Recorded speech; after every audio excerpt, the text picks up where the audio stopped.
എല്ലാ വിഷമങ്ങളും പ്രയാസങ്ങളും ബുദ്ധിമുട്ടുകളും സങ്കടങ്ങളും ഒന്ന് അവസാനിച്ച് നമ്മുടെ കുടുംബത്തിൽ ഒരു സമാധാനം ലഭിക്കാൻ വേണ്ടി, നമ്മുടെ വീട്ടിൽ ഒരു സന്തോഷം ലഭിക്കാൻ വേണ്ടി നമ്മൾ ചൊല്ലേണ്ട ദിക്റാണ് ഇൻഷാ അല്ലാഹ് ഇന്നത്തെ മജ്ലിസിൽ നമ്മൾ പറയുന്നത്.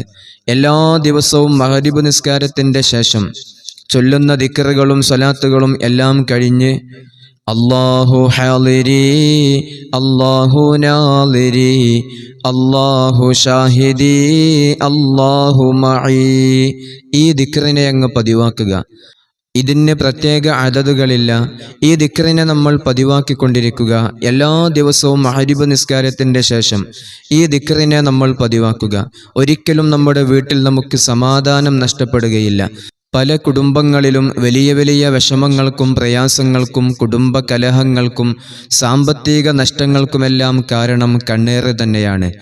ഇങ്ങനെ കണ്ണേറ് കൊണ്ട് പ്രയാസപ്പെടുന്നവർ അത് ബാത്തിലാകാനുള്ള അത്ഭുത ഇസ്മ ഇൻഷാ അല്ലാഹ് ഒരുപാട് ആളുകൾ നമ്മുടെ മജ്ലിസിൽ നിന്ന് സ്വീകരിച്ചു. ഈ ഇസ്മിനെ നമ്മുടെ വീട്ടിൽ നമ്മൾ സൂക്ഷിക്കുകയാണെങ്കിൽ ഒരിക്കലും കണ്ണേറ് കൊണ്ടുണ്ടാകുന്ന ബുദ്ധിമുട്ടുകൾ നമ്മെ ബാധിക്കുകയില്ല. ഏറ്റുപോയ എല്ലാ സിഹറുകളും അതുപോലെ തന്നെ കണ്ണേറുകളും ഈ ഇസ്മ കാരണമായി ബാത്തിലായി പോവുകയും ചെയ്യും.